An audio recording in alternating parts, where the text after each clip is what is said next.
chemical research come the thousands of products that contribute to better living.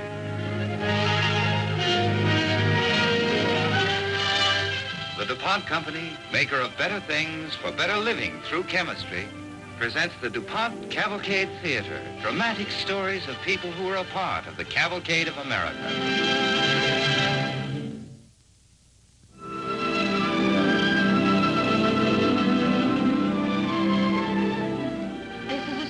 About a man who is neither famous nor important, but he is real, and what happened to him is important. His name is John Stanishevsky. This is his true story. The facts are documented in official government files. 8 million people, August 1944. 8 million people busy with a war. Too busy to notice a lonely girl on a busy street. Oh, I'm sorry. I'm so sorry, miss. Oh, I didn't mean that. Oh, it's all right. It was my fault, really. I'm not used to this thing yet. Clumsy. Are you sure you're all right? I'm all right. Let me help you. Get you off the street.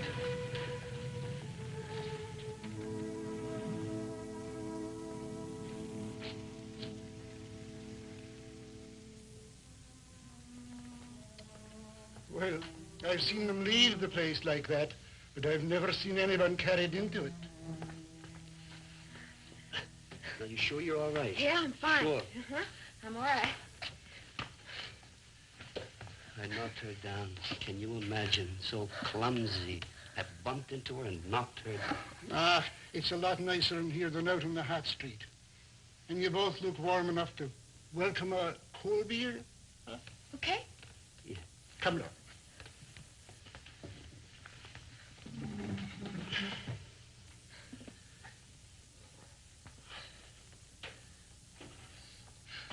Who are you? I'm nobody. That can't be. Why not? I'm nobody. You look like somebody. I used to be a long time ago. Thank you. My name is John Stanishevsky. I'm Dolly Fogarty. Pleased to know you, Dolly. How do you do?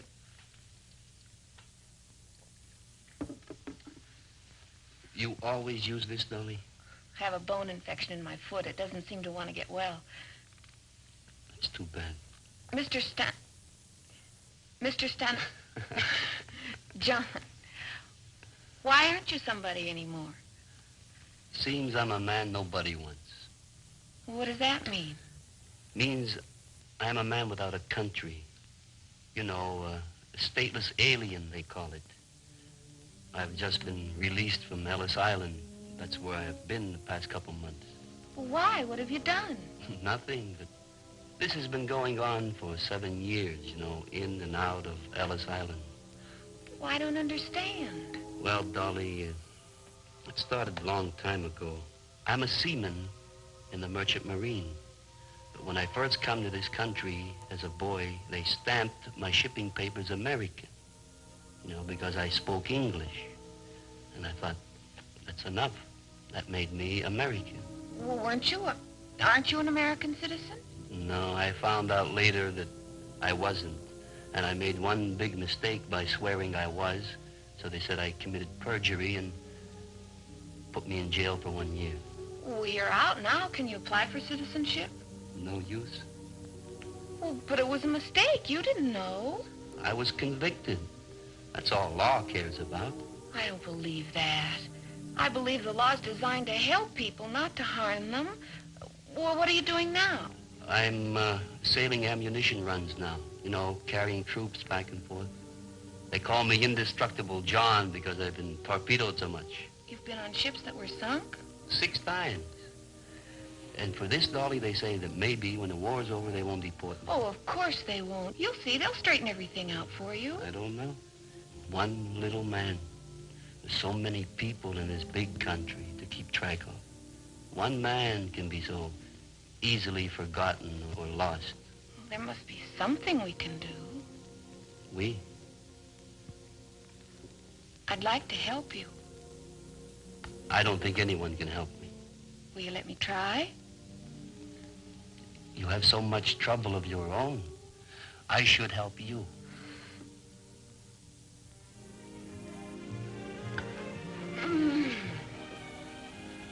That was really something. Pretty good dinner, huh? Best I ever tasted. I learned to fix this meal in Hong Kong. Now, tomorrow night, I'm going to fix you a meal that's very popular in Bombay. I may never get to see how the rest of the world lives, but in these past few weeks, I've certainly seen how they eat. Well, someday I'm going to take you to all these places, too, Dolly, that I sailed.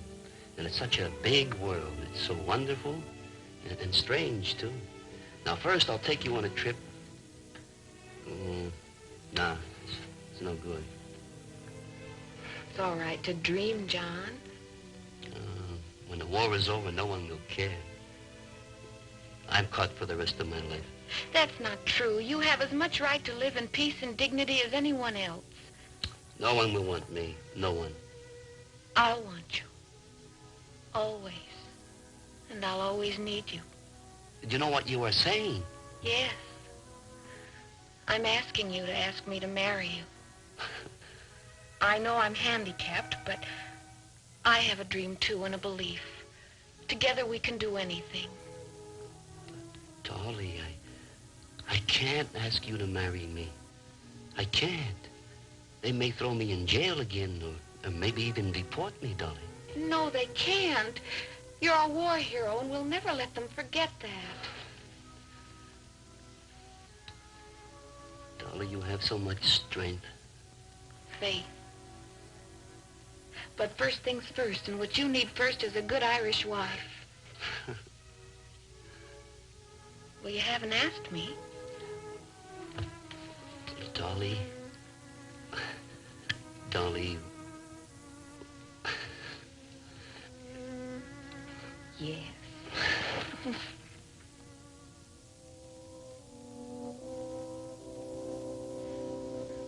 We were married one morning in a neighborhood church, away for a while from the crowd, from the war, almost from life itself.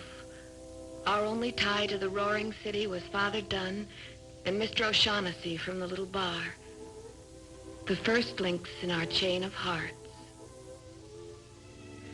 For a honeymoon, we toured the world on a plate.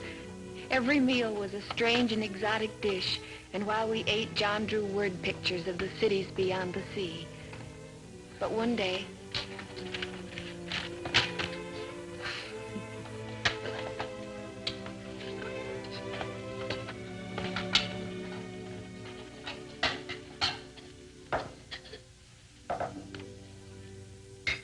Dolly, there's no coffee. I thought I got some. None here. And if I leave now, I can't guarantee the meal. Would you go down and get some? Sure, I'll go.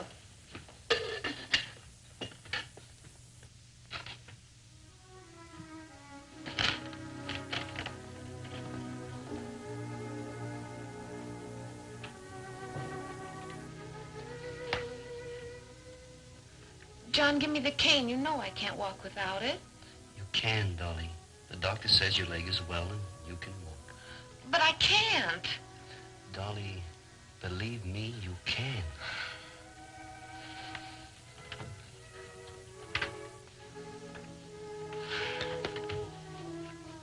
Now you can take your time because dinner won't be ready for a while anyhow.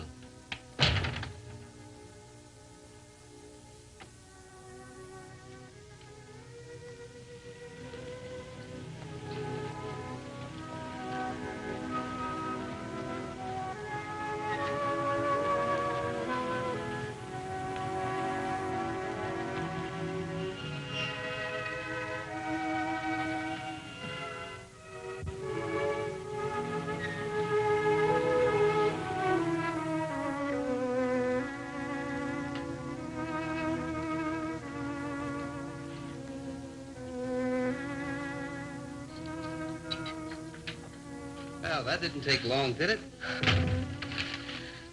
John, you were right. I can walk.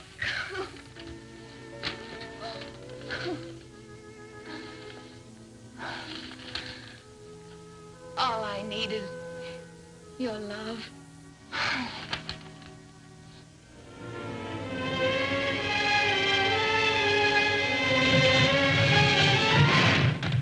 John lived through the violence and the lost days on the broad, lonely ocean. Victory came. VE Day. VJ Day. The war was ended for everyone but John and me.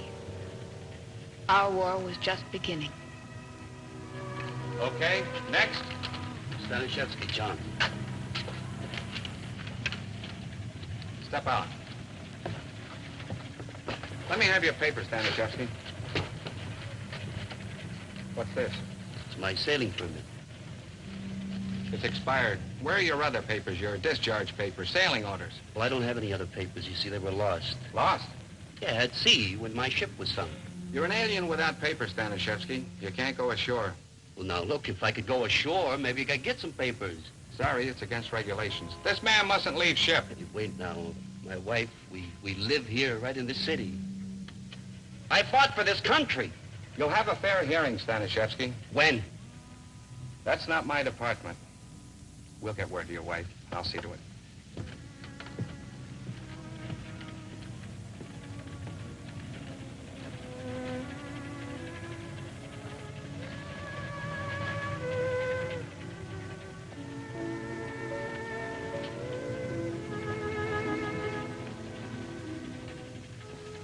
Oh, darling. What is it? Why are they doing this to you? Dolly, it's like I told you. They don't need me anymore. That isn't true. They'll be grateful once they find out who you are and what you've done. Well, how will I get off the ship to tell them? I'll tell them. You gave me back my legs, and I'll walk for you wherever I have to. Dolly, you never should have married. Of course I should. And I did. I got some dinner for you. That's nice. Thank you. Nice. We have friends. We'll be all right. There's more. I baked a pie for you. We'll be all right.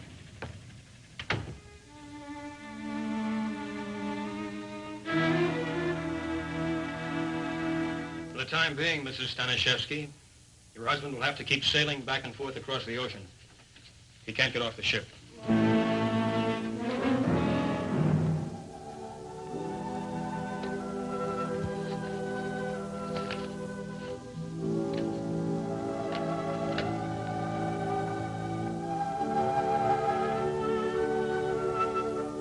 Dolly, please get me off this ship. I'll go crazy just sailing, not being able to set foot ashore in America or even France. No one wants me.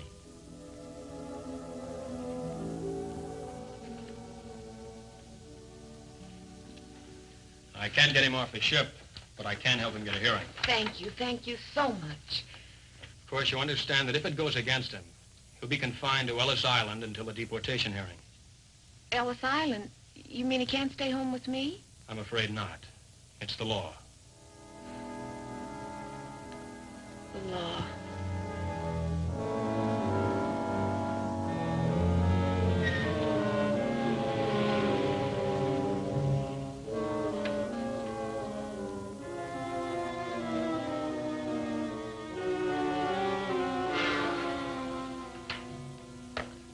You may begin. Your Honor, the case against John Stanishevsky is fairly conclusive. That will be for me to decide. Of course, Your Honor. As you can see by the records in the case, there's no immigration visa, no passport, no naturalization papers. In fact, very little data of any kind concerning his background. There's also a prison term indicated for perjury, declaring himself to be a citizen. He's been tried once for that offense. We shall not try him again. Naturally not, Your Honor. I've studied the facts of this case very carefully. I'm much more impressed with this man's war record than anything else that these papers might tell me. While it's true we must abide by the law, there are times when we must also temper the law with humanity. John Stanishevsky, will you please rise?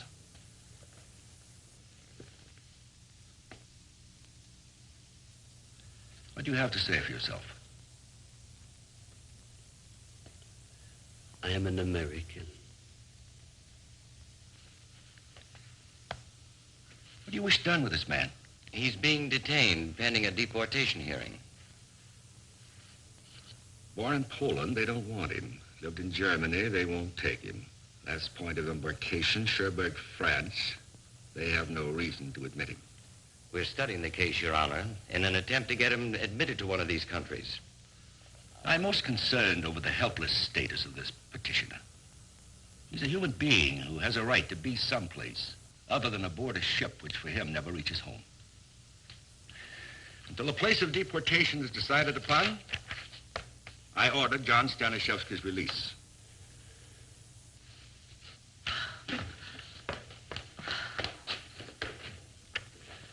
Please come to my chambers. I'd like to talk to you both. I must warn you, Mr. and Mrs. Stanishevsky, that your victory here today was only a small one. Life as an alien without a quota number has very little security. Each month, you must report to immigration. You won't be able to ship out of the country. Any job to be found is subject to 30% income tax. There's only one thing you can do. One thing that you must do. And it's a tough one. I think I know what you're going to say, Judge Burton. I think you do, Mrs. Stanishevsky. Your husband must fight for his citizenship. Do you think, Your Honor, that we have a chance? Yes, you have a chance. But you're going to need a lot more help than almost anyone has a right to expect. We'll find it. I hope so. I'm suggesting a man named Harold Johnson in the Naturalization Office. He'll help you. Go and see him. In the meantime, my office is open every day. My home number's in the telephone book. If you need me, please call day or night. I want to thank you, but I don't know how. Good luck. Thank you. What you'll be required to do is pretty staggering. You can't hire anyone to do it for you. There isn't enough money to hire anyone to do what you two must do. Whatever it is, we'll do it. You must retrace almost every step that John has taken in the last 30 years. To establish registry, you must duplicate all the papers that were lost, and even some that John never even bothered to collect. You must duplicate all the shipping orders, all the discharge papers, all the visas. Get affidavits from landlords, employers, friends. But you mean right from the very beginning? Ever since you first came to the United States. But that's not possible.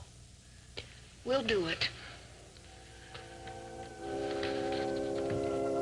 We began our walk back through the years, along the thousands of miles of shoreline ports John had sailed into, where he lived and embarked. Boston, Baltimore, Newport, Savannah, Mobile, New Orleans, Galveston, San Diego, San Pedro, San Francisco, Portland, Seattle. As we walked back through time, time still went forward with us. The world aged and we aged with it. We worked when we could, at anything. We went without food often. Our savings never went beyond the next bus fare. But wherever we went, we added new names to our chain of hearts. We talked to shipping clerks and landlords about folks who were alive and people who were dead. We even had to find a name in a cemetery. It was 1953. We were back in New York. It had taken years, but at last we had gathered together all of the documents we needed. Now it was time to see a lawyer. I can't believe it. I just can't believe it. It took us years, Mr. Mormon.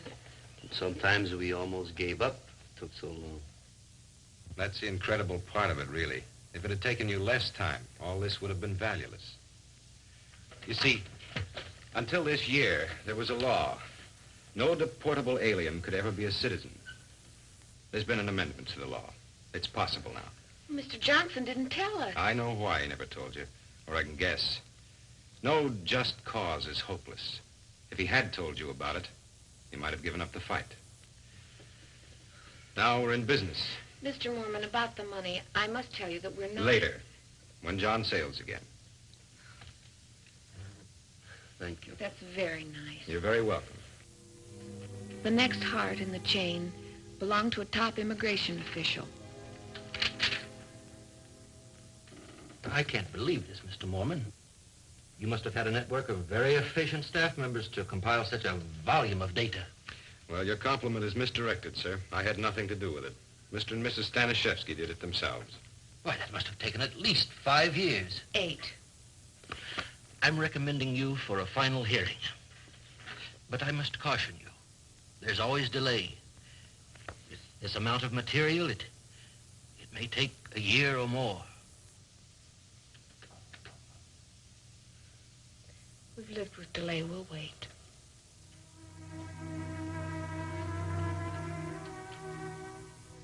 Everything goes so slow. How much longer we have to wait, Dolly? John, you must be patient. Patience. I have no more patience. There must be somebody who can help us. Some way to make things go faster. There is. What are you going to do? Write a letter. Who to? The President. Dear Mr. President, I have a problem. It is a big problem, and I hope that you will graciously find time to consider it.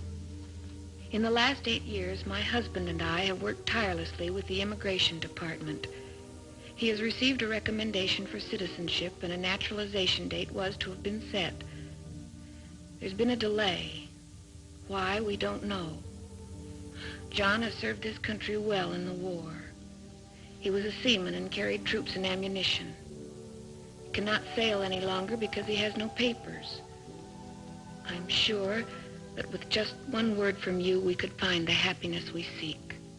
President Eisenhower sent my letter to the Immigration Department in Washington with a recommendation to expedite. On March the 8th, 1954, John appeared for his final hearing in the court presided over by Judge Sugarman. March the 8th was also the feast day of St. John of God, my John's name saint. I was certain nothing could go wrong. Will the new citizens-to-be rise, please? Is John Stanishevsky present? Yes. Yes, sir. Mr. Stanishevsky, will you please remain seated until the other petitioners are sworn in?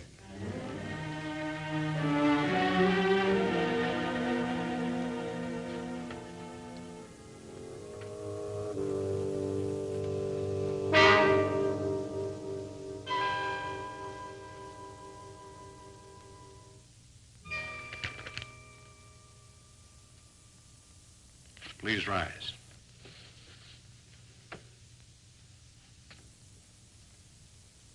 I've read your case thoroughly, Mr. Stanishevsky.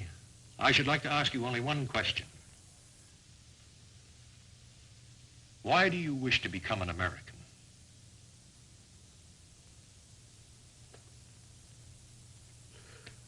How could John possibly find the words?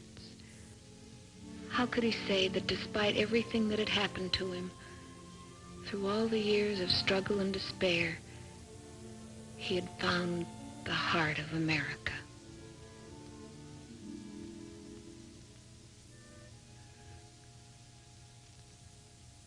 I don't know how to say it. I feel that I have never been anything else.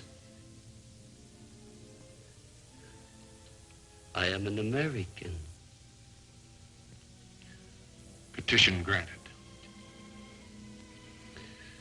Thank you. Thank you.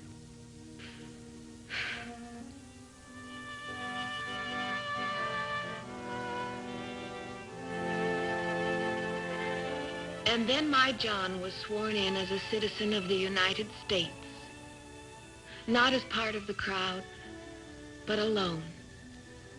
With our friends, our chain of hearts, some of the many untiring people who made possible the happiest moment of my life.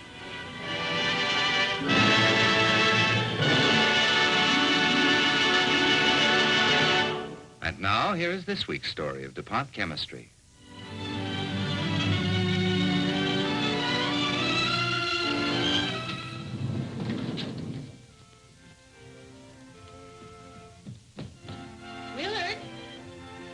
are you in the parlor? I've told you time and again to stay out of this room. Yes, Mother. Time was, the parlor was a very special place. More a room for things than for people. The door was closed to keep the children out. The blinds were drawn to keep sunlight from fading the draperies. The windows were shut to keep out dust. The materials soiled easily. Cleaning was a problem. But now, look what's happened to the parlor. It's become a living room in the true sense of the word, a room for the whole family. Of course, there are a lot of things responsible for the change, and the changes are apparent in many ways. Take the fabrics, for instance. The fibers they're made from didn't exist in the days of the old family parlor, but ever since chemists developed them, they've been doing a lot to change our way of living. Say, didn't you just wash those curtains this morning? Yes, but they're made with Dacron. That's why they dry so quickly. And I almost never iron them. Remember how your mother used to stretch her curtains? Indeed I do. And what a job. Mother, Freddie's good as grape juice. Oh, Freddie. Gee, Mom, I'm sorry. It's lucky for you, young man, that the rug is made with nylon, and the stain will come out easily. Now go and get a sponge and some soap and water. Yes, Mother. Young lady, if my mother had seen me with my feet on the sofa. But, Dad, times have changed. Well, good manners haven't. Father's right. But fortunately, this sofa, upholstered with a fabric made of nylon, will take plenty of hard wear. It will clean just as easily as this nylon rug. When the spot is dry, no one would ever know anything had been spilled. The curtains made of Dacron polyester fiber will resist the effect of sunlight and stay crisp-looking longer. Now, of course, the parlor hasn't changed into a room for living just because DuPont chemists developed their man-made fibers. But these new fibers have played a part in changing many of the things that we wear and use. And that's because chemists and engineers have created fibers with brand new advantages that contribute to your better living. Day after day, in DuPont laboratories, research goes on to find ways to add still more improvements to these man-made fibers so that they will serve you even better. These fibers for modern living: rayon, acetate, nylon, Orlon acrylic fiber, and Dacron polyester fiber are among DuPont's better things for better living through chemistry.